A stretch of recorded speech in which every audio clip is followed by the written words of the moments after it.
एवढा कलरफुल नाश्ता बघून कोण खायला नाही म्हणणार. खरंच खूप पौष्टिक असा नाश्ता झाला होता आणि खायलाही खूप चविष्ट असा झाला होता. चविष्ट असल्यामुळे घरातील सर्वांनी एवढा आनंदाने खाल्ला आणि मला अजून हा बनवावा लागला. तर चला आपण बनवूया. तर माझ्याकडे ही सकाळची राहिलेली एक पोळी आहे, ती मी पोळी घेतलेली आहे आणि पोळीला पिझ्झा पास्ता सॉस लावून घ्यायचा आहे.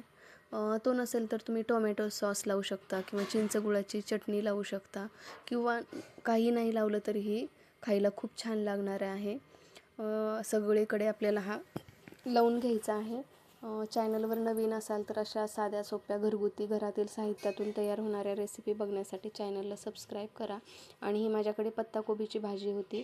जास्त तिखट नाही आहे त्यामुळे मी जास्त प्रमाणात लावते. जर भाजी तिखट असेल तर थोडी कमी लावली तरी चालते किंवा तुमच्याकडे दुसरी कोणतीही कोरडी भाजी असेल, बटाटा, तर बटाट्याच्या भाजीपासूनही खूप छान लागते आणि मुलं किंवा मोठे माणसे आवडीने खातात. नक्की एकदा ट्राय करून बघा.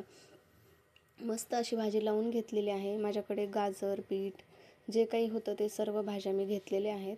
खिसून घेतलेलं गाजर पोळीवर पूर्ण साईडने पसरले, बीट टाकले, टोमॅटो थोडंसं टाकलेलं आहे आणि कांद्याची पात होती म्हणून कांदा नाही टाकला. जर पात नसेल तर कांदा अवश्य टाका. मस्त अशी हिरवीगार कोथिंबीर टाकून घ्यायची सर्व बाजूने.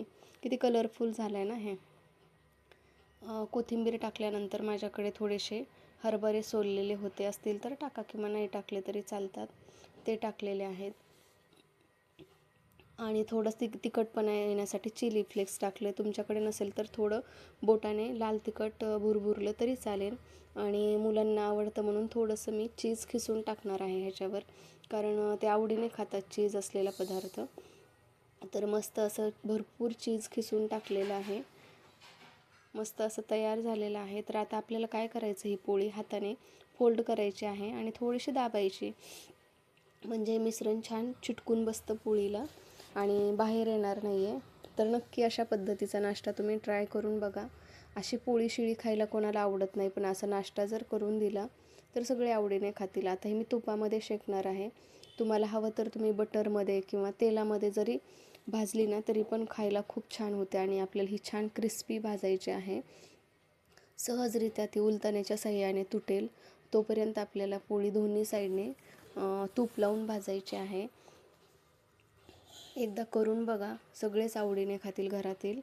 आणि जर तुम्ही नवीन असाल तर चॅनलला सबस्क्राईब करून सपोर्ट करा आणि व्हिडिओ आवडला तर एक लाईक करायला विसरू नका. दोन्ही साईडने मी तूप लावून घेतलेलं आहे. आम्ही आमच्या किचनमध्ये जे साहित्य उपलब्ध आहे त्यातूनच अशा आम्ही खाणाऱ्या रेसिपी बनवत असतो.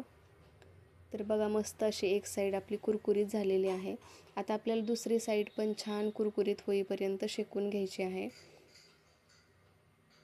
आणि उलटण्याच्या साहाय्याने त्याला आपण आता कट करून घेणार आहेत. हवं तर तुम्ही त्रिकोणी आकारामध्ये पण कट करू शकता, त्यामुळे अजूनच ॲट्रॅक्टिव्ह दिसते आणि लहान मुले आवडीने खातात आणि खायलाही सोपं जातं. हातामध्ये स्लाईस घेऊन किंवा अगदी साध्या तुम्ही उभ्या जरी कट केल्या तरी खायला सोपं जातं. हा नाश्ता आपण असाच खाऊ शकतो, हवा असेल तर तुम्ही सॉस सोबत खाऊ शकता. बघा, मस्त झाला आहे ना कलरफुल. नक्कीच एकदा ट्राय करून बघा आणि कसा झाला हे कमेंट करून सांगायला विसरू नका. तर व्हिडिओ शेवटपर्यंत बघितल्याबद्दल तुमचे मनापासून आभार. भेटूया नवीन व्हिडिओसोबत. तोपर्यंत मस्त बनवून राहा आणि मस्त खा.